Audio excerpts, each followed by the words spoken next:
All right, guys, how to quit marijuana in 2024. So, new year, new me, right? And we say that every year, and every year there's something we let slip to the wayside. So, the biggest thing you can do to start quitting weed in 2024 is take it slow and steady. So, don't force it. You don't gotta quit cold turkey if that's not something that you can do. Maybe you've tried that before and it's just too much. If you can, go for it because it's obviously the fastest way. But there's this thing I like, it's called the slow and steady program. So essentially what it is you give yourself a couple days to smoke. And you might be like, dude, like I'm trying to quit weed. Why would I let myself smoke? Well, in doing this, you get to practice discipline while at the same time not completely traumatizing yourself by letting go of something that maybe you've been using every day. And over time, you can slowly get in the habit, because smoking weed is a habit, of living life without marijuana. And how it goes is that you start off with 3 days you get to smoke, 4 days you take off, right? Simple. Those 3 days you smoke, do what you usually do, have fun, maybe see friends, watch a bunch of TV, do whatever that you usually do when you're smoking. And on those other 4 days you choose not to, the invite is for you to be very disciplined, to do all the things that you know you should be doing to quit marijuana, which is exercise, meditation, journaling, eating well, getting into support groups, calling friends, and meeting other people that are not using marijuana. Over time, this is going to compound, and then the next week you go 5 days off, 2 days on. The following week, 5 days, 2 days, and then the following week, week 4, you go 6 days off, 1 day on. And then after that, you can either do that a couple more weeks, or you can really say goodbye. And what you're going to find in doing this is that you'll realize, whoa, hold on a sec. I'm actually smoking less than I am not smoking. That's pretty awesome. That's huge progress.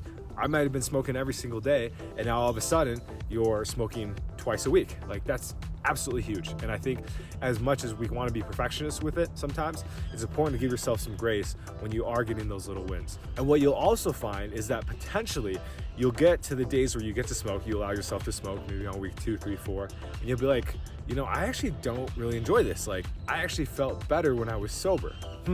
Very interesting. And I've had this come up a lot with other addictions I've dealt with. When I was smoking weed, I was really in the thick of it, so I wasn't too conscious of what was going on. I was just like, I need to find out how to quit weed as fast as I can. With these other addictions I found though, I'll give myself like a cheat day basically. I'll find that I'm really excited before the cheat day, but during I feel a lot of guilt. After I feel a lot of guilt. And then what I find too is that it takes like 2-3 days to recover and get back to like baseline.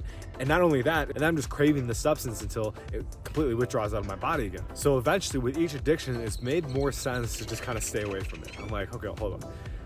You know, I could just feel good all the time. I won't feel that elation and excitement that I do when I'm about to use, but I'll feel calm, I'll feel peace, I'll feel proud of myself, I'll feel disciplined, I'll feel all those things that are gonna propel me forward in life more than using X, Y, or Z substance. So that's kind of the goal with this program, and I've seen it work before with people.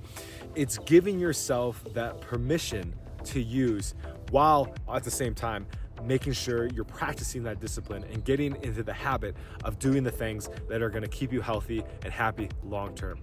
Once again, exercise, diet, nutrition, reading, journaling, meditation, connecting with other like-minded people. All of those things are going to be the things that builds your recovery. And although you might hear it and be like, okay, yeah, that makes sense, but I'm really in the thick of it. That's why this program is so great, because you can slowly wean off and it's not so much of a shock. I know when I was trying to quit marijuana in the past, I was dabbing a lot. So I was taking really high amounts of THC. The 1 week I remember I quit and decided, hey, I'm done, I'm going cold turkey. It was hell. And on day 7 I relapsed because I still had friends that were using, and I convinced myself to smoke again.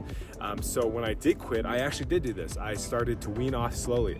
I went from smoking dabs every day to taking a few days a week to smoke flower and not dabs. And then I switched the dabs to the CBD dabs, which you can only get in like dispensaries and stuff, but I found it was less powerful and potent. And then while I was doing that, I was still getting more used to flower. And then when that ran out, I was only on flower. And then essentially I did a form of this program where I took days off, I took moments off. And then eventually I got to this place where I was smoking less than I wasn't smoking.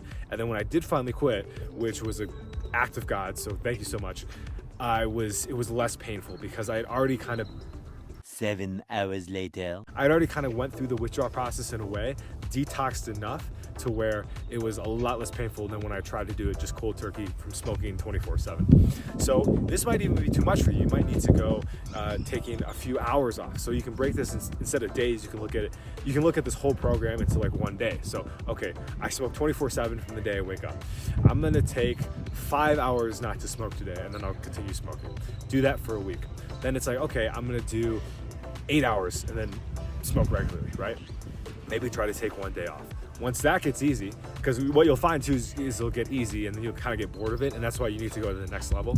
So then it's like, okay, I'm gonna go one day off, one day on, and then the day I'm on, I'm only gonna smoke in the evening, right? So you're already making huge steps towards being free of the marijuana and smoking a lot less, which over time it's gonna, again, reduce the withdrawal process. So if you guys do want help, so guys, I do coach people on how to do this as well if you want some more accountability. You can book a call down below. We'll hop on a Zoom.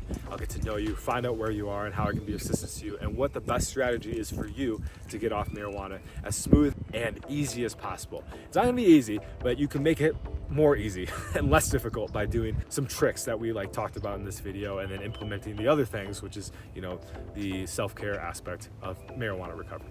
So with that, guys, have a great new year. Best wishes to you in 2024. Make it a great year. Make it a year that you remember for the rest of your life, and that you can look back 5 years from now and be so grateful that you took the leap of faith and got yourself clean, because your life will transform beyond your wildest dreams. I heard that so long and I was like, yeah, bullshit. And it really is true.